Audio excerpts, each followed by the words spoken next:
Hey everybody, I'm Scott Mann. I have a master's degree in music technology, and I was a record producer and commercial composer for about 15 years. When the pandemic hit, I had a lot of free time on my hands, and I fell in love with TouchDesigner. And I signed up for the Accelerator HQ and studied with Matt and Elbers and Aristotle for about 2+ years, and I've been pursuing a career as a creative technologist ever since. I do a lot of music and sound design integrated work with TouchDesigner, and I do a lot of just basic interactive graphics, like a lot of the people in the HQ. This is a passion project that I've been working on off and on for a long time, with a little added end bit, which is a run through ComfyUI, which is one of the front ends for Stable Diffusion. So I'm going to show you my TouchDesigner network and take a look at the ComfyUI network tools that I'm working with. This is the piece that I posted. This is my output from TouchDesigner, and this is what, after I take this 45-second video and run it through my ComfyUI network, takes several hours to get it from this to this. So this is real time and this is not, but you can take a peek at it frame by frame. It's just kind of interesting to see what it's doing, what Stable Diffusion is doing as it looks at my TouchDesigner output and decides what to do. Now, my prompt had lake, alien forest, reflections and such on it. So it's not a coincidence that it kind of picked up on what I was imagining. You can crank ComfyUI and have it go deviate much further from this if you want. I kind of like to use it as an airbrush, but I have certainly fiddled around with it and done crazier things, and it's pretty wild. So I'm going to just play this down real quick. You can take a look and listen, and then we'll jump into the TouchDesigner network and finish off with a look at the ComfyUI.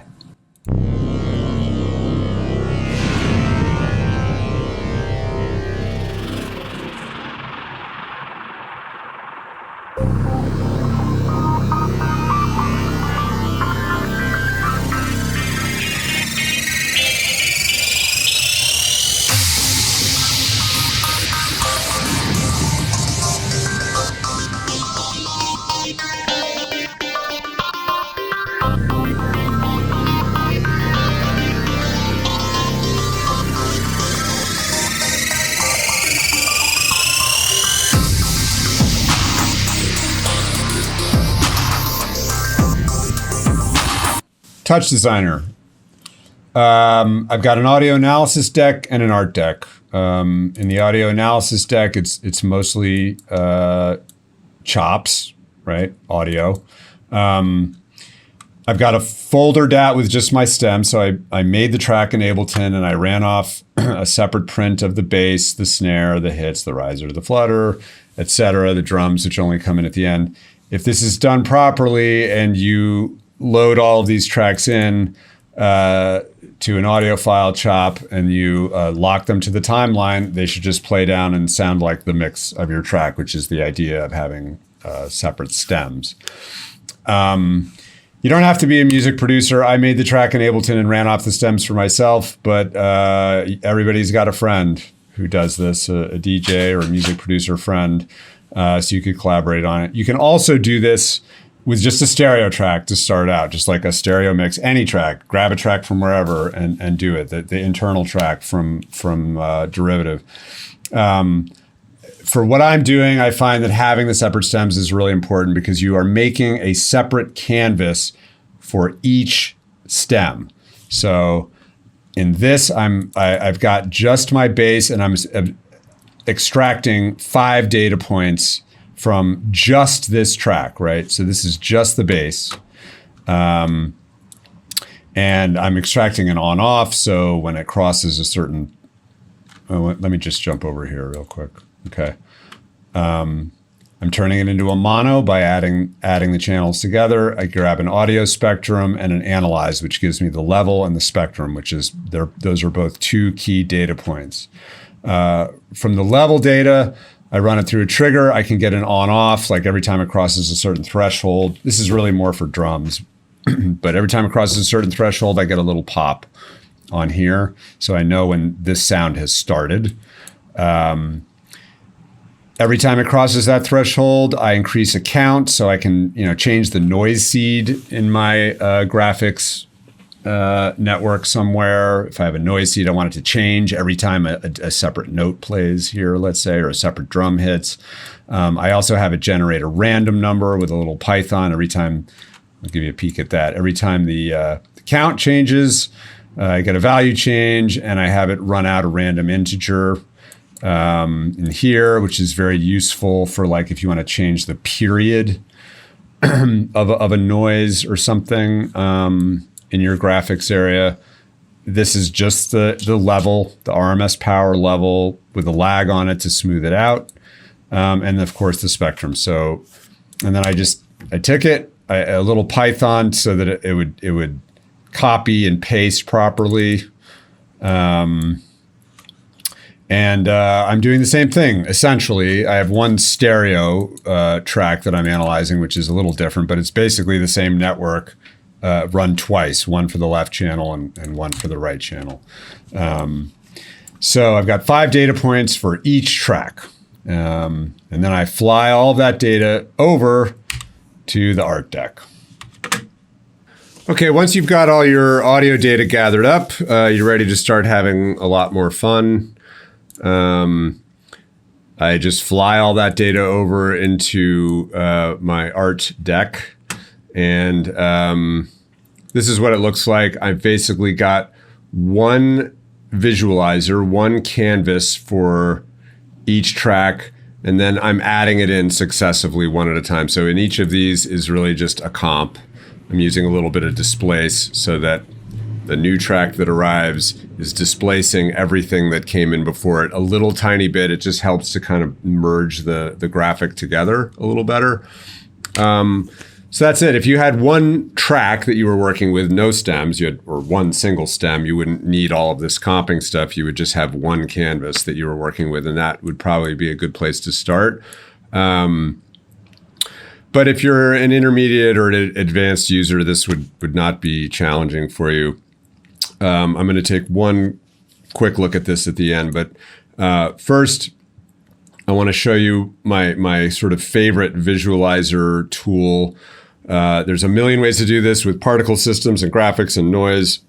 This is a good basic way that you can replicate a lot of your work and create an interesting visualizer once you've built this instancing setup. So this is my base visualizer right here.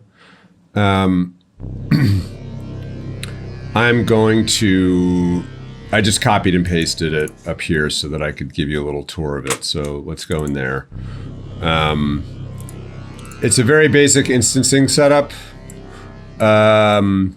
So what I've got is a bunch of vertical lines.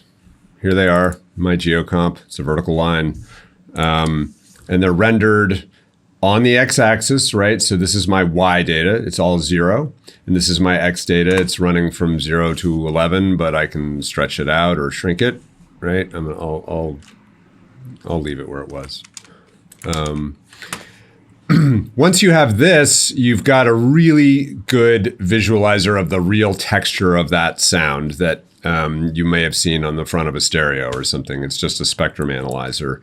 I'm basically, I haven't mentioned that all these lines are rendered along the x-axis, and then I'm using the spectrum data, or a portion of the spectrum data. I just trimmed out a portion of the spectrum, and I'm using that to drive scale. So each little vertical line is just stretching based on the amplitude of the sound at that frequency. So I'm basically just taking the spectrum and recreating it as a graphic that I can play with.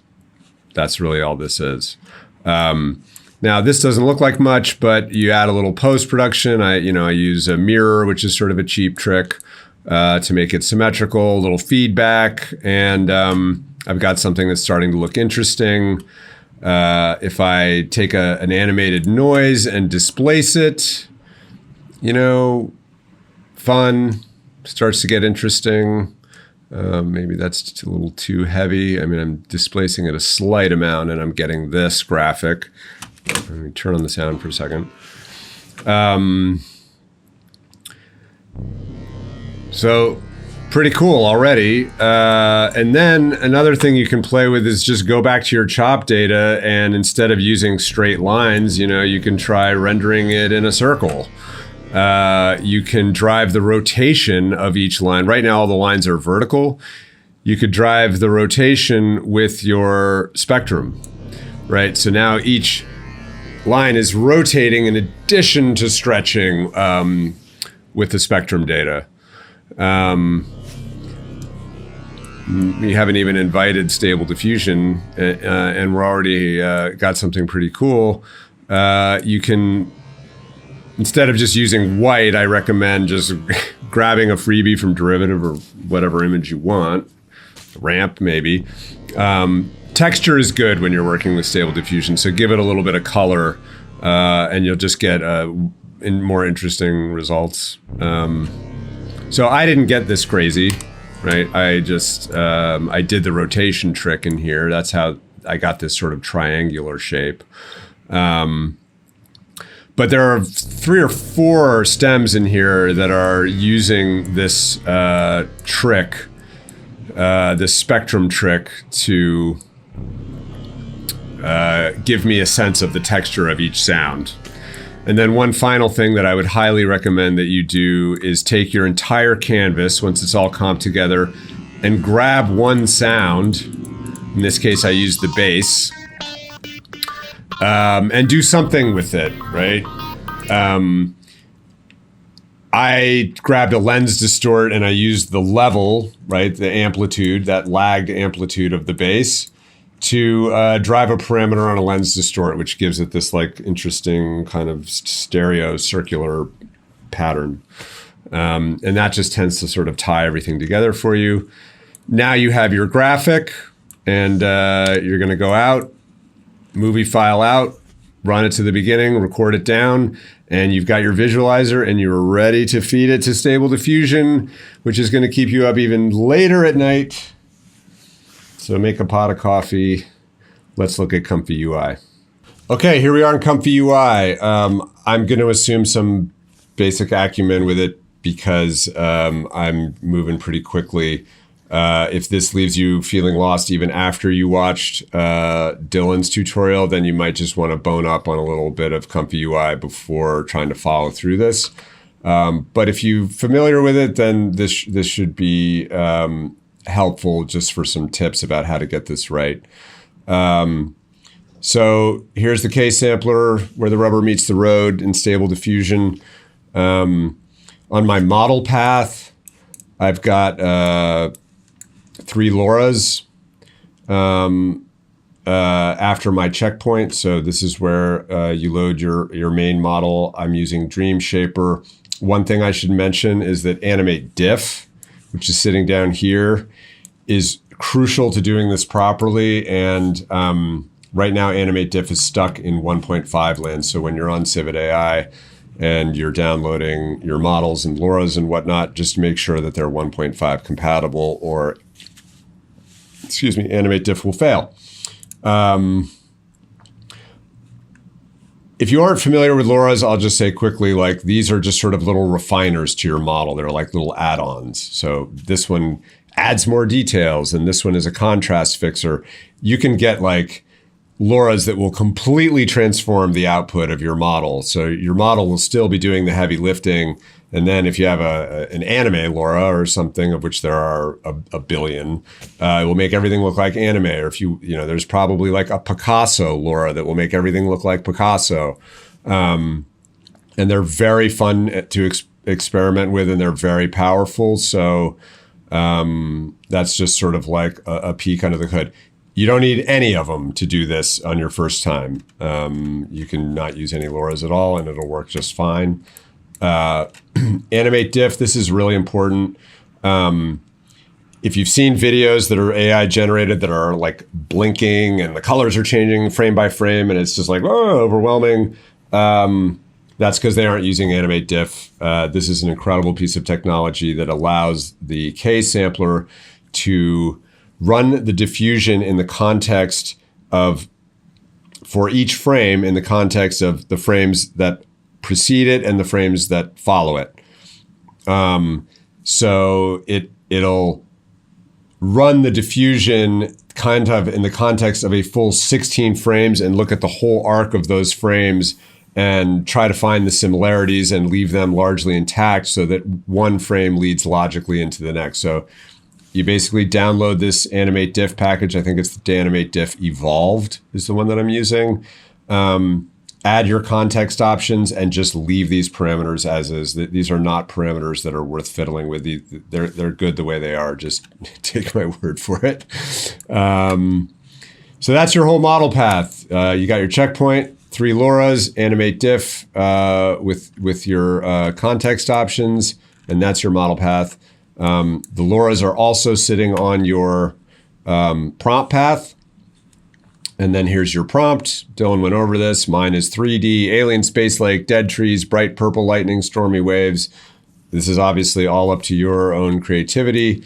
And then I want to just go into control nets in detail because these are really important and when you're doing video to video. So here is the equivalent of your movie file in top. It's just your video loader. You put this node in to your network and go out into the Explorer and find your video file, copy it as a path and paste the path in here and remove the quotes. If there are quotes in here, that'll cause it to break in most cases. And the video is fed into your control nets. I am feeding the video into the latent, but without these control nets, it's just your results are not going to be as good. Assuming that you like your TouchDesigner output and it's not just a very basic scribble that you want it to work with. Like control nets are kind of like guidelines with different types of processes to create those guidelines. So I'm using the Canny model for this control net. And this is basically like an edge top. It just finds the contours of your guide video and tells the diffuser, like, these are the main outlines, the main contours of the video. You should follow them. You'll notice that I'm only running them at 50%. So for the first half of the diffusion process, it is applying the Canny model and then it lets go. And for the later stages of it'll allow stable diffusion to get creative. And you kind of want that. If these are cranked at 1, the guidelines are too tight for me. I mean, if you simply love your TouchDesigner output, you might crank this up to 1 to just be like, I just want a little bit of airbrushing. But 50% is a good place to start. This second control net is just a depth map. So it looks at your video and decides what's in the foreground and what's in the background. So this kind of gives you all 3 dimensions of your video and gives that data to the K sampler on the prompt path. And then one other thing that's a little different about this network is that I am not feeding it an empty latent, which is what you normally do. Which is really just an empty frame that it adds noise to before it starts diffusing. I actually encoded it into a latent. So I'm basically saying, no, it's not an empty latent. This is the image that I want you to use as the latent. So when it goes into the latent space, it already has a head start on knowing what your video looks like. Fixed seed is the way I like to work just because I don't want it to run a different output every time. 30 steps is pretty high. 10 CFG is like, I really want you to follow my prompts. I'm using Euler and normal. And really the most important thing here is point 0.7 on the denoiser is a good place to start. If you crank this too high, it's going to add so much noise to your guide video that the guide video kind of gets washed out in the process.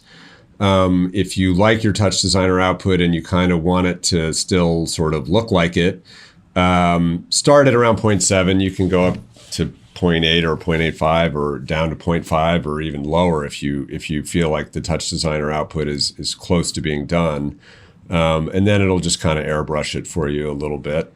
One thing that I should mention is that this takes a lot of time. The renders take a lot of time. So if you have 45 seconds or a minute of video, this is going to take hours. So when you're trying to get your parameters into shape that where you like it, then you should go into TouchDesigner and like click that movie file out, record like half a second worth of video, and run all your testing on that half-second video before you try to go for a full-length output. That's just going to dramatically speed up your test time. Then you can swap out your models. You can fiddle with the amount that your LoRa's are affecting it. You can fiddle with the strength of your control nets, and only when you really feel like you're close should you then load the whole video, and that's going to be like an all-night thing. I'm running mine at 60 frames a second, which is kind of ridiculous, but it does look really smooth. And the other thing I should say is that I should have mentioned at the TouchDesigner phase of this that I was running the whole TouchDesigner thing at 512 by 512. And that's because these models are trained at 512 by 512, and they run very efficiently at 512 by 512.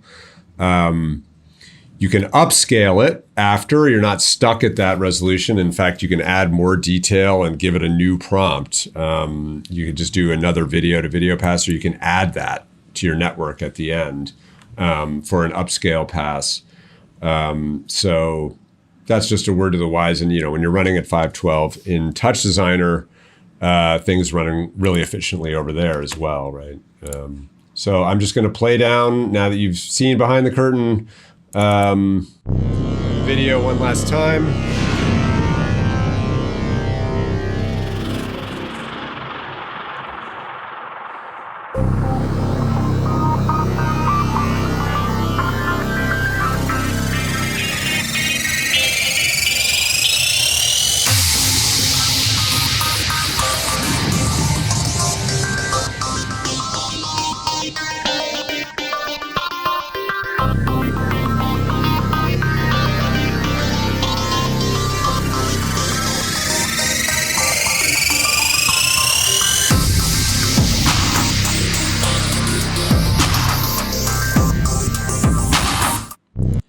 So I hope that was helpful to everybody. You can hit me up on the HQ if you have a question, or you can leave something in the comment section if you'd like to see more of this type of content, ComfyUI, video to video, working with TouchDesigner, or anything in between.